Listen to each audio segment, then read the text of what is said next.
Tuhan firman-Mu ajaib, kekal meski gunung menghilang. Tiada huruf yang gagal, tak terpatahkan siasat. Hidup seperti-Mu ya Allah, lebih dari emas. Aku bersaksi kitab-Mu, kitab yang suci. Mendengarkan firman-Mu, hibur hati yang luka. Terangilah langkahku kemanapun ku pergi. Biarkanlah firman-Mu berkuasa atasku. Ubahkanku, bebaskanku, ku mau menyenangkan-Mu. Tuhan firman-Mu ajaib, kekal meski gunung. Ubah dan bebaskan aku, mau menyenangkan-Mu. Salam jumpa para pemirsa terkasih, saya menyambut Anda sekalian dimanapun Anda berada dalam episode terbaru program studi harian kita Semua Kitab Suci, di mana kami menyajikan studi menyeluruh tentang semua kitab yang ada di dalam Alkitab, dari kitab Kejadian hingga kitab Wahyu setiap hari dari hari Senin hingga hari Jumat.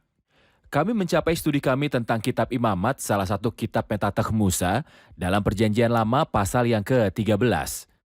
Hari ini kita akan berbicara tentang penyakit kusta. Apa itu sakit kusta dan apa itu penyakit kusta? Kusta mengacu pada apa saja penyakit kusta pada manusia?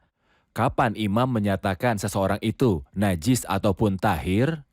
Kita akan mempelajari semuanya di episode hari ini.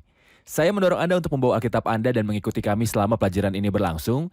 Jika Anda memiliki pertanyaan ataupun permohonan, kirimkan pada kami. Dengan kasih karunia Tuhan, kami akan mencoba menjawabnya. Sekarang izinkan saya menyambut tamu kehormatan kami di studio, hamba Tuhan Yosef Riyad. Selamat datang, Saudara Selamat Yosef. Saudara Riyad. Juga para hadirin di studio, selamat datang. Saudara Yosef, kita telah mencapai pasal 13 dan kami masih berada di bagian yang berkaitan dengan kekudusan. Ya. Kami tahu di pasal yang ke-11 bahwa ada petunjuk tentang halalnya dan haramnya binatang, dan pasal 12 adalah tentang manusia yang lahir dalam kenajisan. Karena semua ras manusia adalah najis di dalam diri Adam. Hari ini ada topik lain yang akan kita bicarakan di pasal 13. Mohon beri gambaran tentang pasal 13 ini. Pokok bahasan pasal 13 adalah kusta.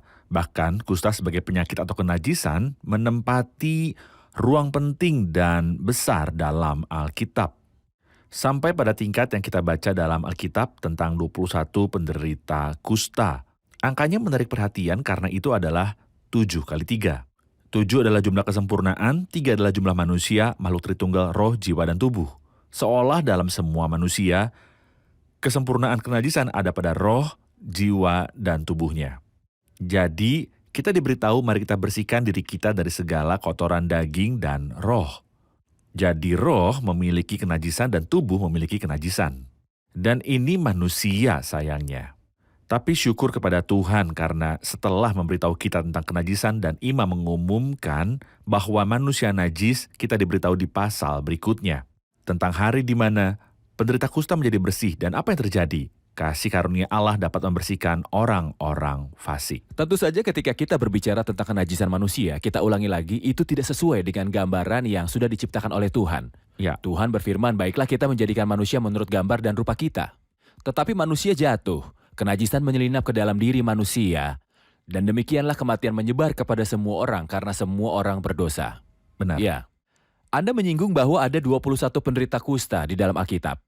7 kali 3 sebagai tanda bahwa seluruh manusia menjadi najis. Benar. Mohon beri gambaran tentang bagaimana kusta mewakili dosa dalam Alkitab. Maksud saya, analogi apa yang ada antara kusta dan dosa?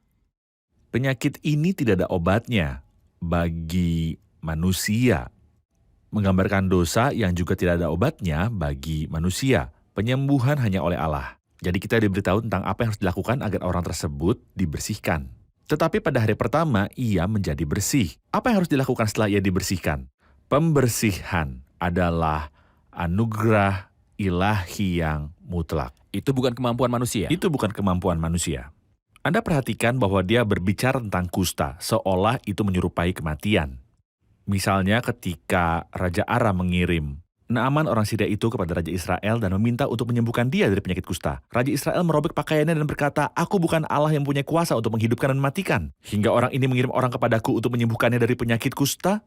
Jadi dia menganggap bahwa menyembuhkan seseorang yang kusta adalah pekerjaan Tuhan yang membunuh dan menghidupkan. Ketika Miriam terkena penyakit kusta, Musa berkata, "Tolong sembuhkan dia ya Tuhan, aku berdoa. Janganlah kiranya dibiarkan dia sebagai anak gugur yang pada waktu keluar dari kandungan ibunya sudah setengah busuk dagingnya." Jadi kusta adalah sebuah gambaran dari kematian. Ini adalah penyakit yang sangat buruk, yang mengisolasi manusia dari Allah dan dari saudara-saudaranya. Kemudian membawanya ke kematian. Jadi orang yang sakit kusta ini punya kesengsaraan majemuk. Gambaran orang berdosa dan apa yang dilakukan dosa terhadap manusia. Sehingga banyak orang yang mengakhiri hidupnya dengan bunuh diri. Mereka tidak bisa menanggung hidup mereka dan putus asa. Baik, terima kasih. Saya akan membaca beberapa ayat kemudian kembali untuk memberikan pertanyaan. Lanjutkan. Tuhan berfirman kepada Musa dan Harun, apabila pada kulit badan seseorang ada bengkak atau bintil-bintil ataupun panau yang mungkin menjadi penyakit kusta pada kulitnya, ia harus dibawa kepada Imam Harun atau kepada salah seorang dari antara anak-anaknya. Imam haruslah memeriksa penyakit pada kulit itu, dan kalau bulu di tempat penyakit itu sudah berubah menjadi putih dan penyakit itu kelihatan lebih dalam dari kulit, maka itu penyakit kusta. Kalau imam melihat hal itu, haruslah ia menyatakan orang itu najis. Tetapi jikalau yang ada pada kulitnya itu hanyalah panau putih dan tidak kelihatan lebih dalam dari kulit dan bulunya tidak berubah menjadi putih, imam harus mengurung orang itu 7 hari lamanya. Pada hari yang ke-7 haruslah imam memeriksa dia bila menurut penglihatannya penyakit itu masih tetap dan tidak meluas pada kulit, imam harus mengurung dia 7 hari lagi untuk kedua kalinya. Kemudian pada hari yang ke-7 haruslah imam memeriksa dia untuk kedua kalinya. Bila penyakit itu menjadi pudar dan tidak meluas pada kulit, imam harus menyatakan dia tahir. Itu hanya bintil, orang itu harus mencuci pakaiannya dan menjadi tahir.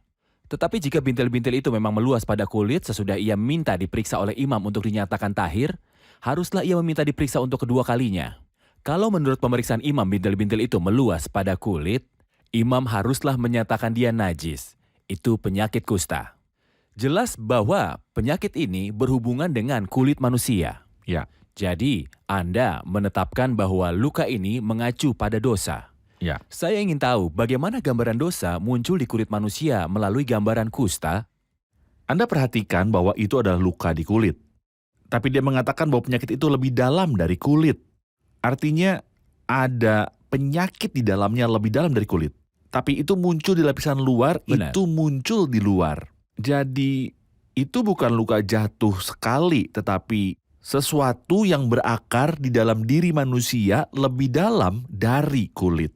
Kemudian muncul di kulit. Benar. Ada dosa yang seperti itu. Maksudku, dosa yang sudah dipikirkan dan direncanakan untuk waktu lama. Ini adalah kusta. Anda perhatikan bahwa ada 3 gambaran yang dibahas bagi kita dalam ayat 2. Apabila pada kulit badan seseorang ada bengkak atau bintil-bintil atau panau, pembengkakan berarti menonjol. Bintil-bintil, beberapa kulit kasar, tebal.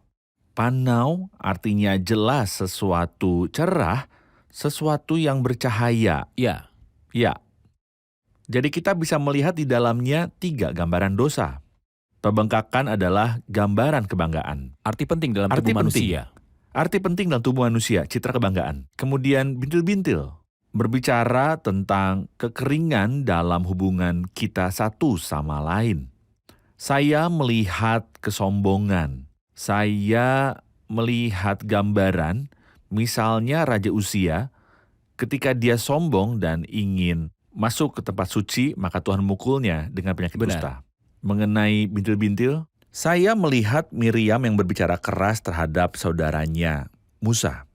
Saya melihat di panau pada Gehazi, yang membayangkan bahwa ia akan melakukan banyak hal sehingga penyakit kusta Naaman orang Syria bergantung padanya dan keturunannya selamanya.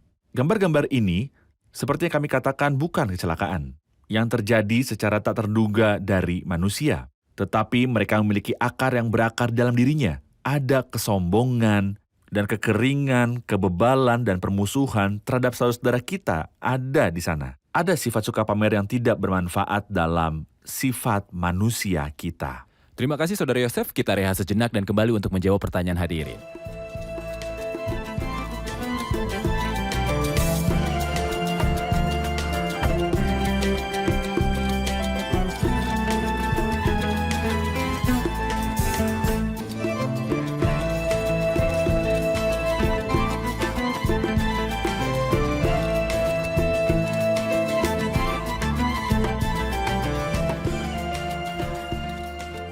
Ketika imam memeriksa orang sakit, mengapa ia diberi waktu seminggu? Lalu seminggu lagi, kenapa 2 minggu? Apakah tidak cukup? Silakan. Dengan tujuan untuk memastikan, ia tidak ingin tergesa-gesa dalam menghakimi dan mengumumkan bahwa ia penderita kusta, padahal ia tidak. Atau mengumumkan dia bersih dan mengizinkan dia untuk melakukan kegiatan sehari-hari dan berhubungan dengan orang-orang dan menularkan mereka.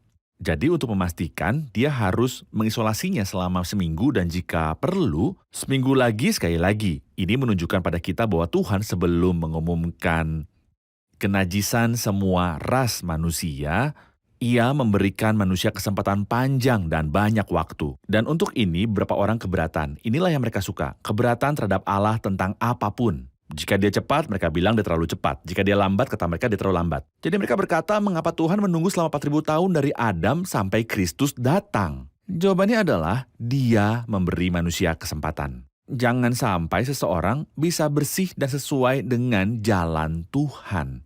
Setelah 4.000 tahun, apakah kita menemukan seseorang? Jika Tuhan tahu bahwa jika kita menunggu selama 40.000 tahun, hasilnya adalah orang lain akan muncul, dia akan menunggu. Tapi terbukti, seperti imam yang mengisolasi pasien dan menungguinya selama 7 hari kemudian 7 hari lagi. Maka tidak ada harapan, maka diumumkanlah bahwa dia najis. Benar.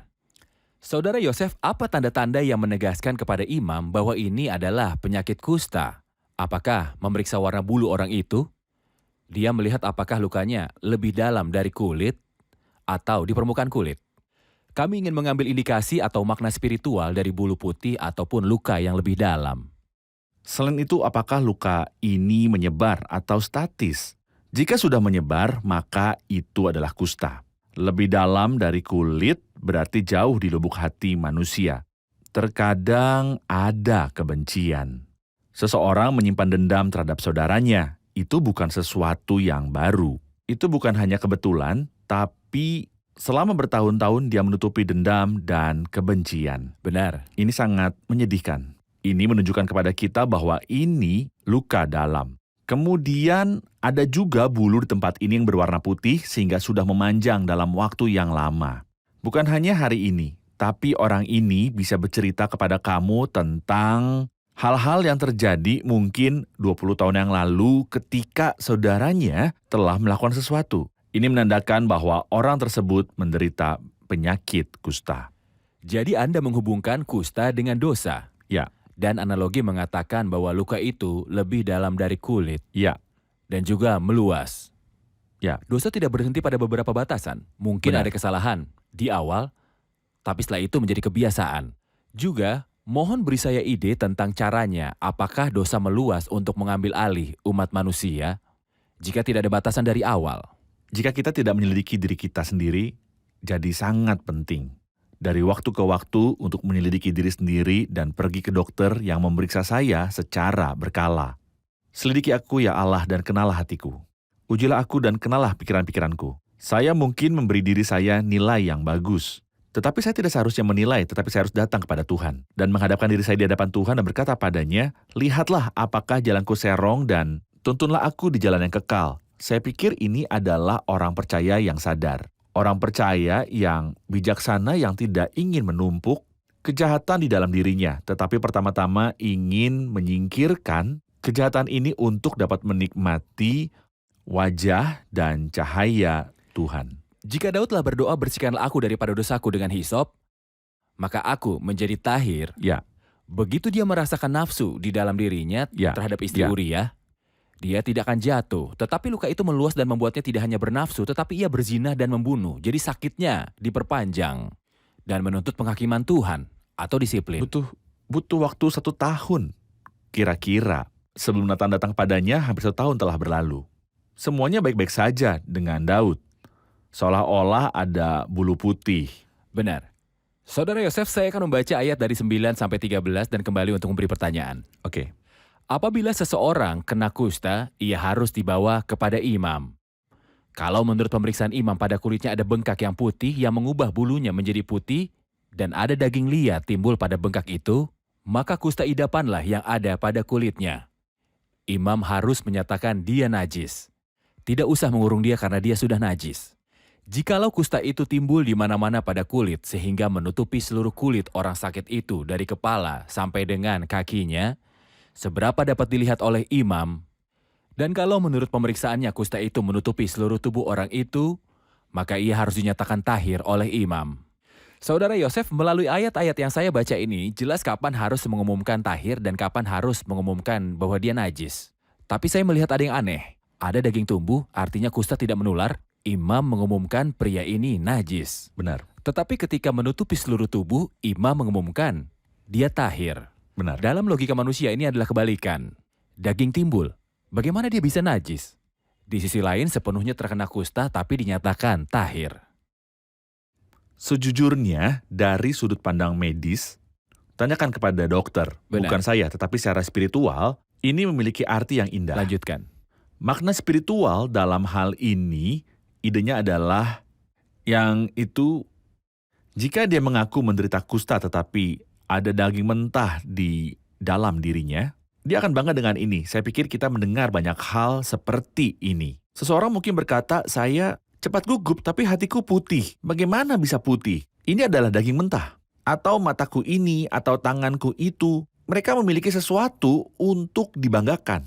Ini adalah kenajisan. Meskipun dia jatuh dalam segala hal lainnya. Dalam semua hal Benar. lain dia jatuh. Bahkan dalam hal ini dia juga Benar. jatuh. Tapi dia bangga.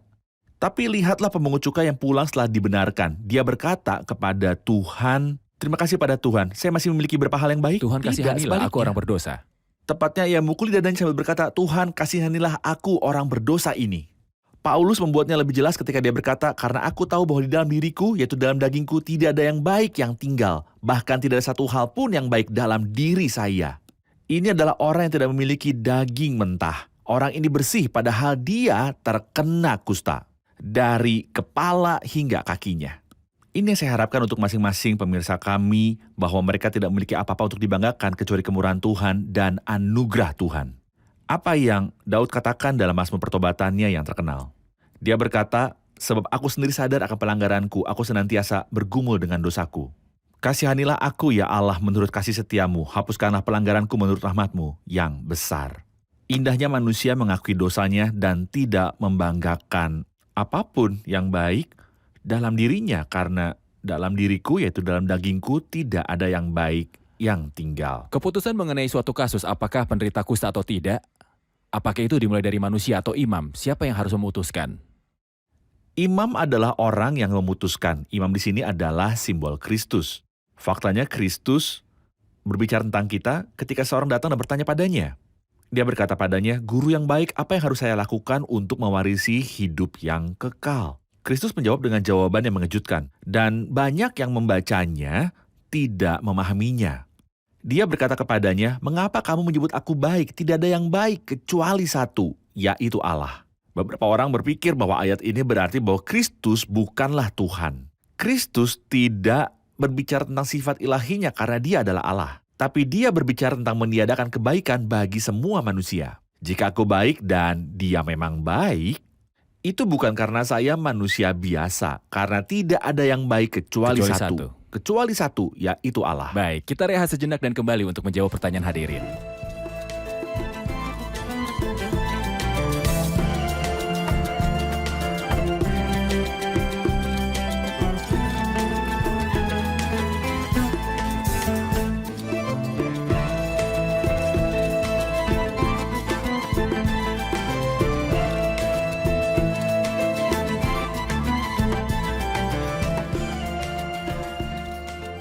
Kami melihat bahwa imam tidak segera mengumumkan bahwa ini adalah kusta, tapi dia memberi kesempatan kedua untuk memastikan. Apakah itu ada artinya? Silakan Saudara Yosef. Sebenarnya imam dibatasi oleh dua hal. Yang pertama, kekudusan tabernakel Tuhan dan perkemahan di mana kemah pertemuan berada.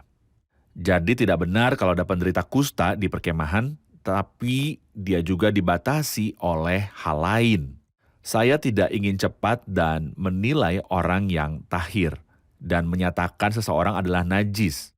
Padahal sebenarnya kondisi penderita kusta itu sangat memalukan dan menyedihkan.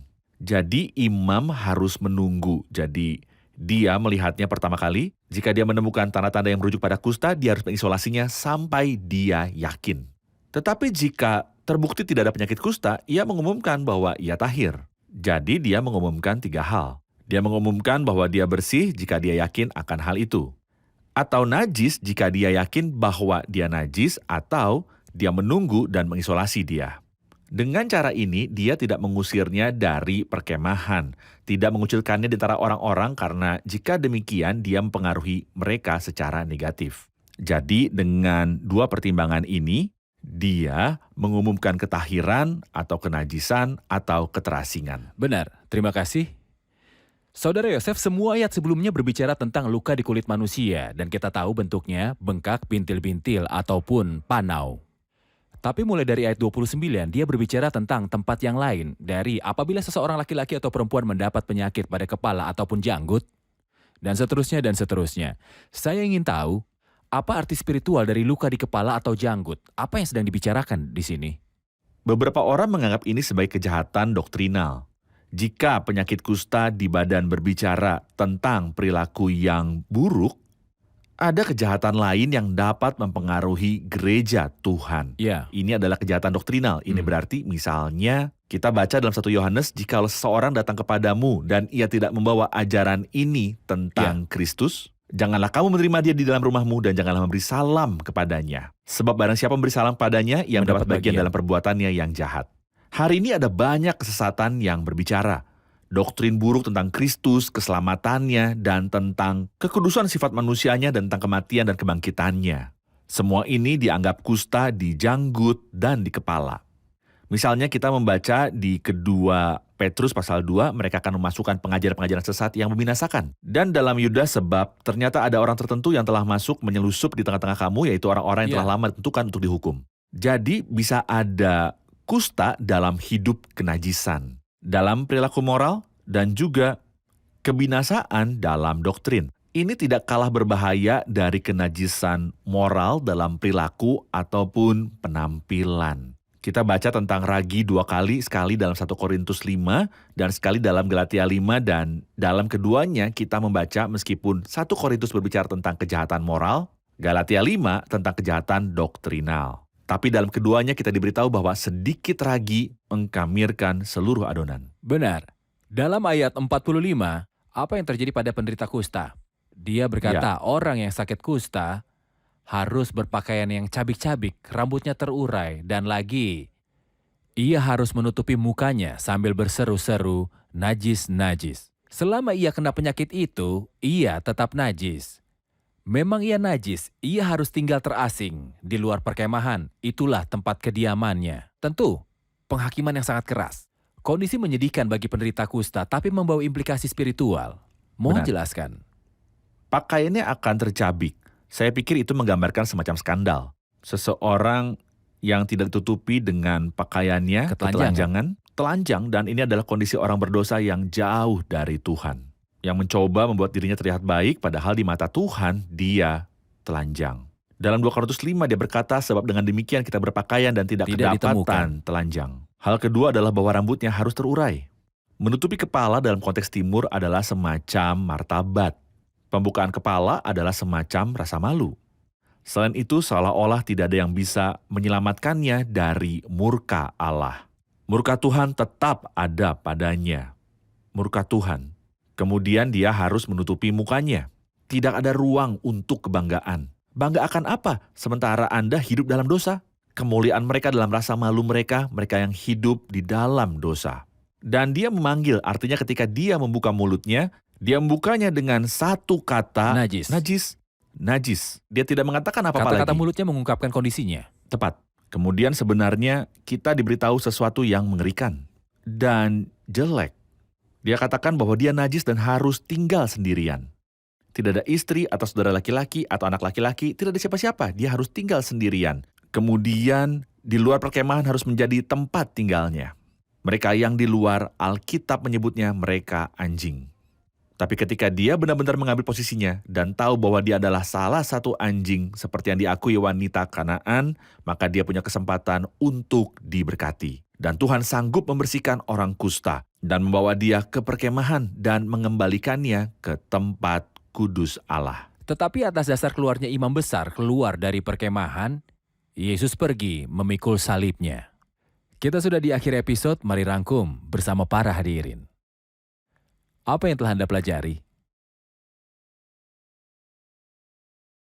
Kami melihat di sini dua kasus, satu yang dagingnya terbuka.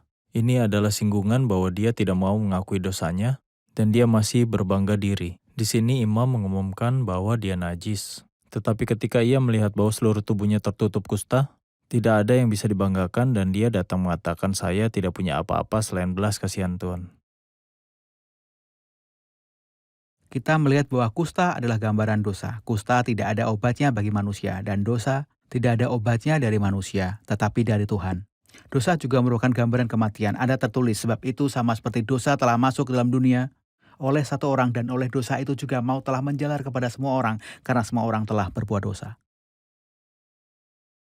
Kita melihat bentuk-bentuk kusta, bengkak, keropek, atau titik putih. Pembengkakan adalah suatu yang menonjol, ini berbicara tentang kebanggaan. Keropek, suatu yang kasar dan tebal, itu berbicara tentang ketangguhan dalam memperlakukan orang lain. Titik putih adalah suatu yang cerah, ini berbicara pamer. Terima kasih, Tuhan memberkati. Terima kasih Saudara Yosef, Tuhan memberkati Anda. Pemirsa terkasih, kami masih di bagian ini dari kitab Imamat yang berbicara tentang kekudusan. Setelah berbicara di pasal terakhir bahwa manusia dilahirkan dengan kenajisan, karena ketika manusia lahir dari rahim ibunya, ia juga lahir najis.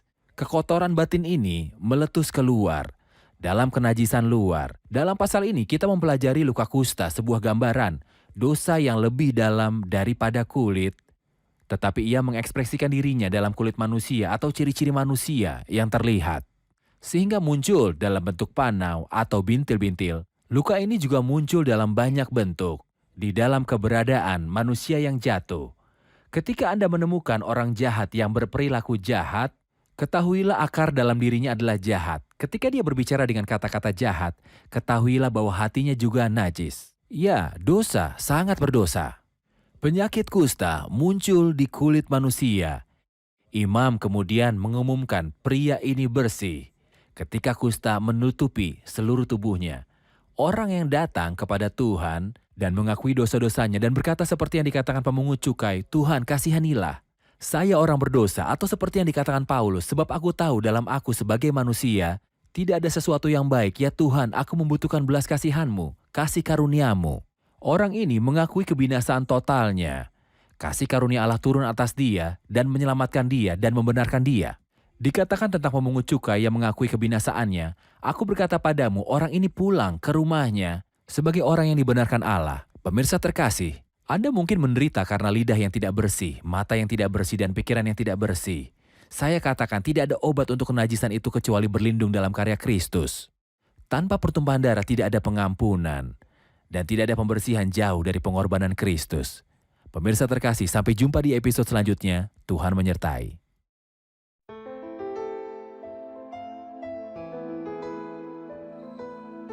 Tuhan firman-Mu ajaib, kekal meski gunung menghilang.